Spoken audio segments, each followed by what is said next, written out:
Welcome back. We're still political arena. With us in the studio is Comrade TUNDE OKORODUDU, who is the National Secretary of Bola Ahmed Tinubu Global Ambassadors, and then also the Delta State Grand Patron of the group. He was a former senatorial candidate for Delta South APC, and also founding leader of the APC in Warri South local government area. And we are taking a look at APC, Delta APC campaigns, matters arising. Alright, so let's quickly look at another issue that people are also saying about your presidential career as a Muslim ticket. A lot of them are worried that you may not get the Christian support. He may not get the Christian support because he has picked the Muslim ticket and all that. So what's your response to that? Or why did your party decide to go for a Muslim ticket?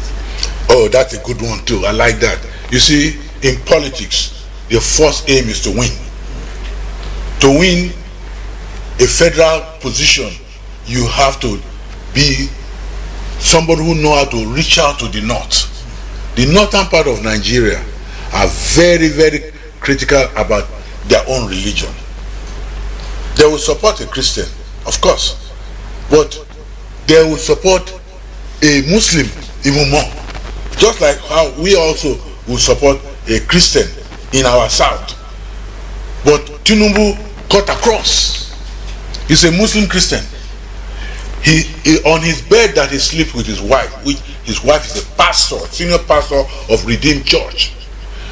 They have a Bible and a Quran under the pillow, and they've been having that for the past 35 years. They've been married.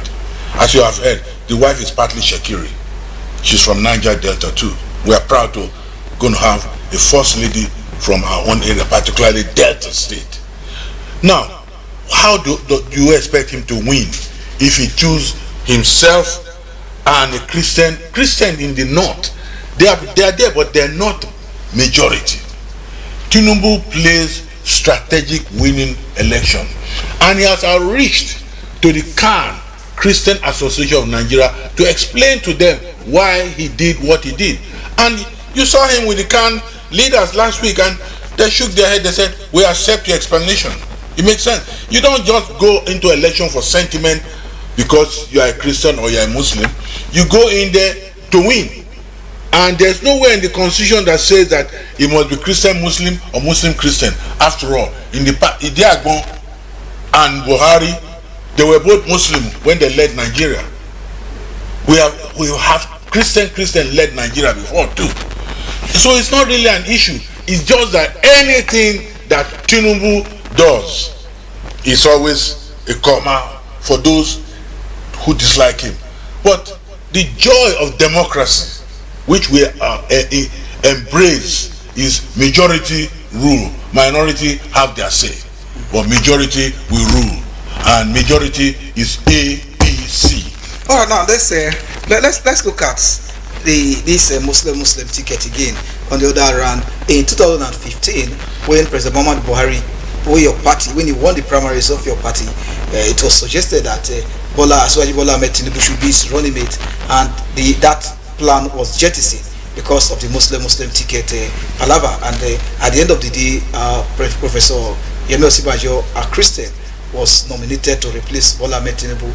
So if the thing didn't work, if you felt it couldn't work in 2015, why do you feel it will work in 2023? There is always a discretion to every rule. There is no law that says that we must be Christian Muslim or Muslim Christian. If two Christians come to run, if they're good, we will take them. By the way, it's not that Tinubu wanted to be vice president by all means. After all, Yemi Osinbajo is his own man. He groomed him to become who he is. Yemi was just a lecturer, a professor at the University of Lagos in law. But he brought him and made him Lagos State Attorney General and Commissioner for Justice, and prepared him for that position. And by the way, it wasn't a nomination. Tinubu said, go and replace me there to allay the fear. Because the politics of him and Buhari is going to be different politics for Tinubu and whoever. Tinubu, Again, I remember I told you, he's the Jagaban. He can handle any situation. They've been throwing bombs and everything on him, but he takes it calmly. Have you ever heard him insult anybody? They insult him every day, say he pees on his trouser, his hand is shaking. But his hand was not shaking. I was right there very close to the stage, right last Saturday. And the man was eloquent. He spoke about the issues, economy, how we're going to transform this nation. And contrary to the opinion that, oh, all the youths are for Obi, 10% of the youths are for Obi. Go to the field. The young man there he was in the field. He knows that a lot of younger people were packed, not older people like me. They will say, we are too old. Am I too old to be a president? I'm 74 years old and I'm Jagaban follower myself, and I can do it. So people just want to bring him down. The more they try to destroy his name, the more he rises. That's the irony of life. He's a God-chosen leader, and we are going to take it like that. All right, let's look at the secrecy that surrounds his certificate and his age. A lot of people, because he said he brought the schools he attended, but there was really no certificate to show for that, as alleged by the media again, and also his health status. What happened to Sheriff Obovere? Is it not the same certificate issue? Didn't he win the case? You see, it is only primitive for us to be emphasizing on people's primary and secondary education. I trained in the United States. I spent 30 years there. I worked for the U.S. Civil Service. In America, they don't care about your primary and secondary school. Once you are 18 years of age, you can enroll in what they call junior college, community college, if you can read and write. Otherwise, they'll put you in a remedial class to prepare you for your course. They can train a monkey or a donkey or a gorilla to become intellectual. That's why they are the greatest country in the world. We are too busy following the British old archaic system of want to see your school start, want to see your GCE. Who cares about all that? America believe in pragmatism. Your experience, what can you do right now? They test you. They give everybody a test. And your test doesn't mean it's to pass or fail you. It's to categorize where they're going to start you. TINUBU went to Mayor Daley's Junior College in Illinois, that is Chicago, and he completed his 2.5 years, and he got an AA degree, Associate of Arts degree. I went through similar things, and I'm a BSc holder in political science. In fact, I was the student union president of my campus in America. I defeated a white student to become leader, because it is the enthusiasm of what we are, the way they train us. They train people here to fail or pass. America train you or to pass. Nobody is useless. So their own system here. So can you imagine people who finish university? They will say, we did not have your primary school certificate, so you cannot graduate. It's so backward and archaic and primitive. We need to move on. If we want to move into the jet age, the social media age, we must follow everything, not just the one that favors us. Education of TINUBU is no question. He's a graduate of Chicago State University. Hero Okorida or something, who's a PDP writer. He's a journalist. He said he wasted $4,000 going to Chicago State University to ascertain on his own, verifying the TINUBU, a graduate of Chicago State University, first class again for that matter, not third class like Obedient, first class. Is it fact? He said he wasted his money because the evidence were all there. They showed him all his records. He was even the president of the accounting department students in his time. Right, so now, let us move on to better. Let's look at his health status. Yeah? Also talk to his health status. His what? His health. Oh, his health status. Only God gives health. Okay. God gives. You can be healthier today, tomorrow you drop dead. TINUBU is a small person. He has always looked like that. When we're in the pro-democracy movement, fighting for democracy against the military rule abroad, Where were all these people talking now? Tinubu was right there with it. I'm older than Tinubu, do you know that? I am older than Tinubu in the real age. He has a matured body. Look here, if you have been a governor of Lagos State, you should grow old quick. Do you think it's easy to run Lagos State? Lagos State is a mini Nigeria. And by the way, he has demonstrated that he has the capability, the capacity. He's not applying to be a carpenter or a bricklayer. He's applying to be president to stimulate the brains of his team. A good captain must have a good football team that will score. That's what he's there for. Not to come and carry Egbe Weja. I mean, that Tinubu is sick, but he has been going around the whole nation, campaigning, visiting people. Look at the crowd. When you see crowd, if I'm sick in town, that crowd, I'll collapse. Because the heat and the different energies will collapse, but the guy is healthy. He's just a small looking man, but he's got big brain box. All right, now let's look at let's look at there's a lot of people also see that President Muhammadu Buhari has not done too well, has performed below expectation. That most of his campaign promises 2015 and 2019, he has not been able to fulfill them. For example, insecurity, the Nigerian economy and all that. And he is also the leader of your party. So a lot of people are believing that his performance may affect the chances of Bola Ahmed Tinubu. Thank you. That's a good question too. I appreciate that. First of all, you must know that when Muhammad Buhari came to power, the oil price dropped from $125 per barrel to $48 per barrel. That's point one. Point two, Muhammad Buhari for the first 7 months was almost killed, was poisoned. He had to go and recover himself in England. And thanks to Osibajo, he ran the government effectively during that time. Now, Muhammad Buhari did not inherit much money or oil price money.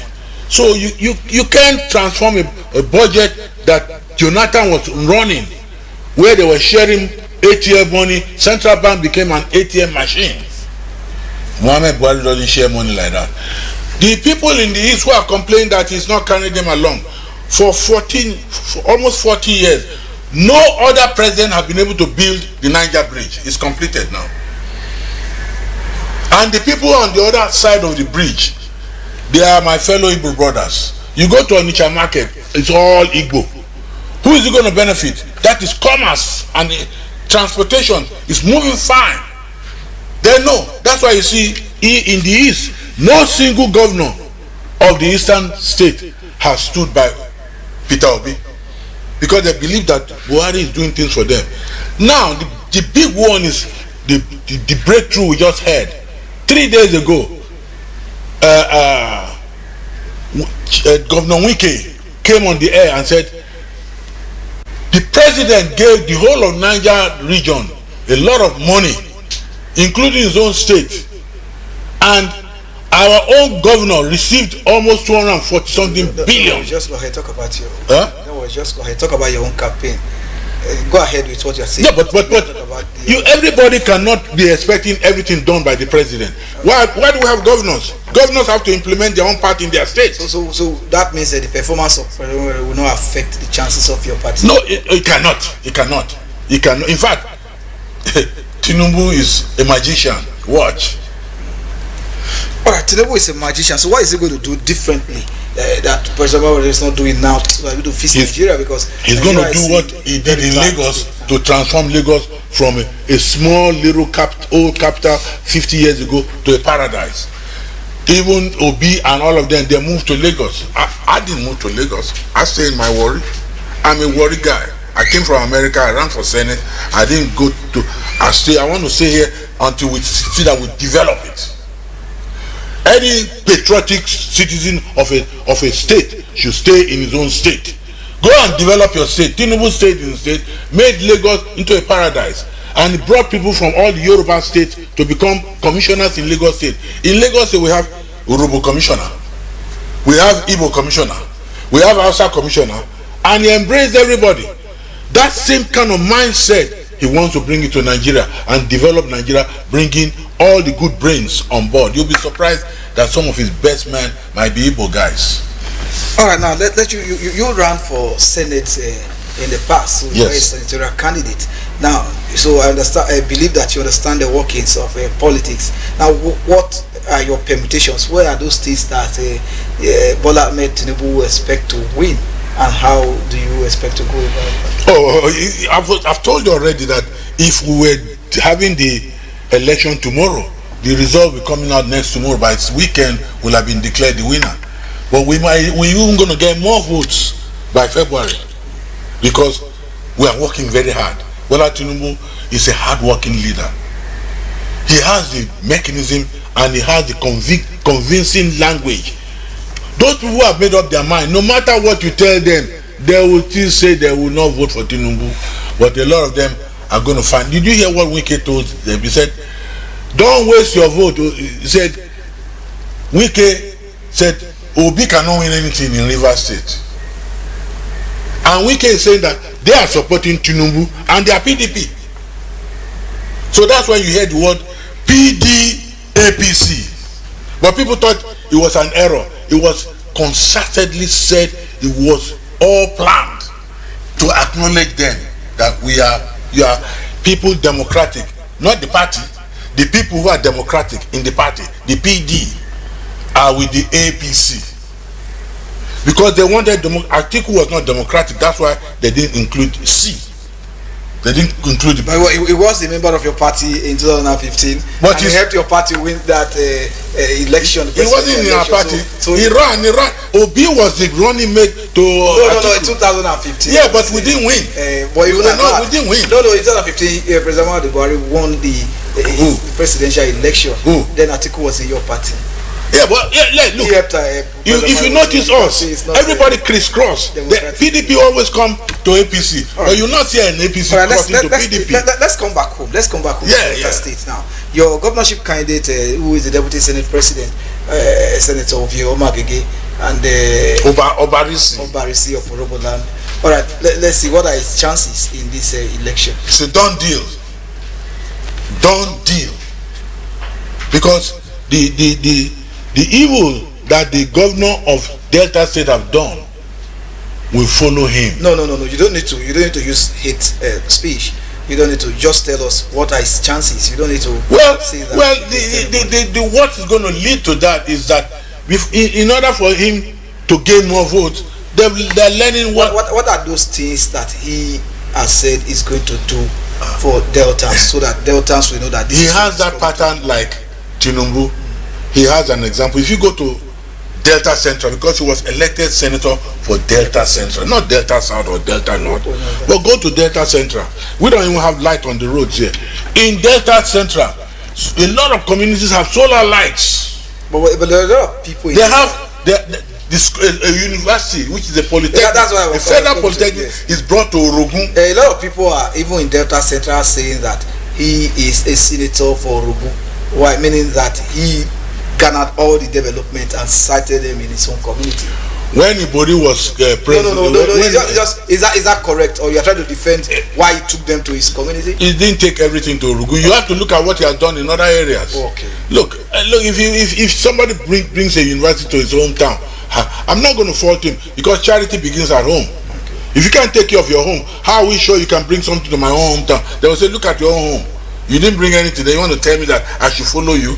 But if I see that you fix your home, I know that you can fix the rest. So which means if he becomes the governor, he will also concentrate on the... He will bring it to everywhere. Okay. Because he's the governor of every state. Right now, he's the senator of Central. Okay. He just got an internal appointment in the Senate as DSP. But he owes allegiance to Delta Central. And he's doing something there. All right, let's look at the Ogboru factor. Chief Ogboru. My good friend. Was your... 2019 was the governorship candidate of your party, and he worked with Umaga and the others. Right now, he's no longer with your party. So he's with Abga. Yes, he's with Abga. He's always changing party. What I'm saying is that will he not go, because he must have left with some part of your party. Will that not affect the chances of your party? No. Let me tell you, the most of Ogboru's followers are my fellow Urobo brothers. My grandmother is Urobo. The Urobos, they thought the people's general was the answer, but they found out that the Ovioma Agege is a doer, not a talker. You see, you cannot be running for election. I ran with the people's general in 2003, and if you keep running for an office you don't win, let another person run. He doesn't want. Why do you think that him and Ovie were very paired together? Well, Ovie had to leave him because he insists that he wants to be a governorship candidate every election. And our party said somebody else has to be tried because you've been trying it, but there's another secret that people don't know. The reason why Ovie or Ogboru cannot become governor, it's not like he's not capable. He has followers, but this country, they have what they call the Committee of States, the leaders. If you know, most of them are military generals. Buhari is a general. Even the current president is an ex-general. Abdul Salam is there. Babangida is there. They're not all dead yet. They're all alive, and they meet in the Council of States. And in the end, they will decide who do you want for governor of Jigawa, Delta. This name. Oh no, he's a coup plotter. He has been granted pardon. Pardon. They can grant you pardon in paper, but can they pardon the trust they have for you?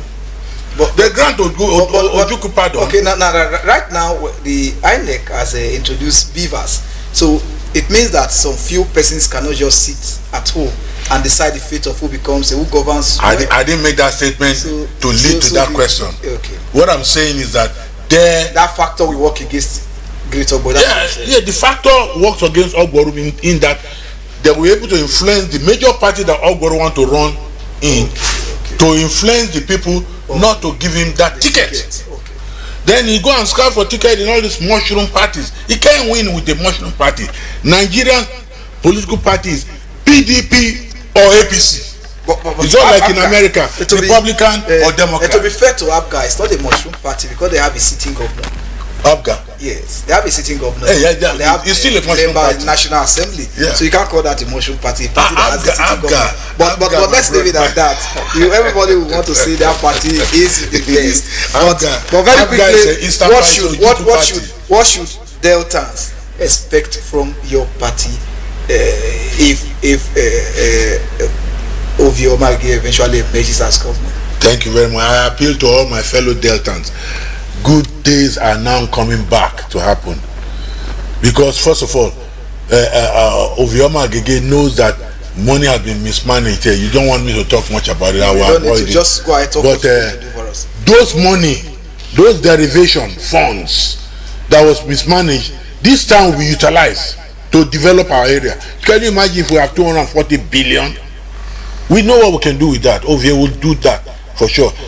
Coupled with what Bola Ahmed TINUBU will do from the center, the federal, and then his wife's influence as first lady, a Niger Delta. Good days are coming to we all in Nigeria. All right. So will you say the good days are already here with President Muhammadu Buhari spending 7.5 years already? Will you say the good days are here in Nigeria with the present state of affairs in the country right now? Tom Polo was given an assignment to go and find out what is going on. Why are we not able to produce enough barrel of oil every day? If we produce 1.8 billion, which is the appropriate number, we will make more money. But we only produce about 1 million barrels daily. So Tom Polo has discovered that even military generals have oil wells that they tap from the pipe. Now Tom Polo is being paid 4 billion naira to bring the production level to par. And you still have not answered the question. Will you say that the good days are here? Since your party I'm just giving you an example why the good days was not fully here. We're not fully here. So not that it wasn't here, because we're not hungry. I know that hunger is out there. Okay. But that is global. If you look, I just came back from the United States. So why should Nigerians trust your party to continue? Let me tell you why they should trust our party. Yes. The global economic recession happening now is based on the COVID-19 epidemic that happened. And America, one hamburger is $12. no French fries here too. $12. But you know that when you change that $12 here, you get, that is 7 times 12, 84. That is 8,000 something naira. If I go to AGEGE, one of the best restaurants there, I will fill my fridge with food. So it's not as bad as we think. I know it's not good enough, but it's not as bad as we go to other nations. Ghana, fuel is about $5 something per gallon. A gallon is 4 liters. If you divide $5 into 4 liters, you get about $1 something per liter, which means a gallon in Ghana is a liter is about 1,000 something naira. But we are paying 200 naira, 230 naira. We are complaining. We know we complain because we are oil producing, but all that is going to come to pass. Dangote refinery is going to be completed. We're going to have a president who's going to make sure that refineries functions. We are going to have a president who's going to make sure that all the seaports are allowed access, not just Lagos and Tinkan Island. All right, thank you very much. Just let's look at this obedient movement. It seems to be gaining momentum by which one? The obedient movement. These OB supporters everywhere. Actually, is that a threat to your party? It's the reverse. Okay. Actually, many people are beginning to see that obedient is not actually obedient. How can you obey without complaining? That's like a zombie. Fella has a song say, zombie, oh zombie, zombie, oh zombie. Obedient, you can't just obey without complaint. You just come, somebody just come, all of a sudden he's a new man. Somebody was the vice president of Atiku. 5 months ago he decamped and became an obedient. It's like now a saint of applied. Oh, come on. It's abracadabra. And he can't walk. All right. Yeah. All right. Very quickly, just before we go, what's your closing remark to Deltans? Just before we go, what's your closing remark? Oh, thank you very much. First of all, I want to thank you for your cheerfulness and even though you had some hardcore questions, but we are very grateful for the opportunity to speak on behalf of our party, the APC. Jagaban is the next president. Please keep your PVC card. Vote wisely.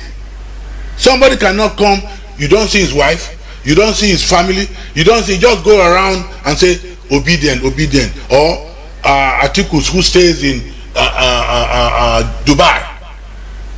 TINUBU stays with us right here. He has just left Warri.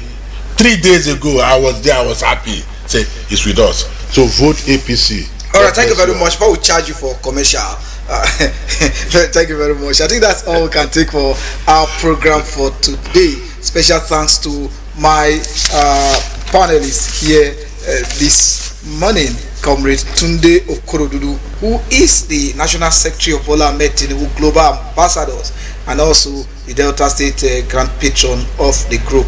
Thank you very much, Comrade Tunde OKORODUDU, for liking our call. Thank you very, very much. I'm glad to be here again the second time. Right. So I appreciate it. Special thanks to my producer Johnson Evaseji and Grace Matu, and my executive producer Pastor Malcolm Uteri.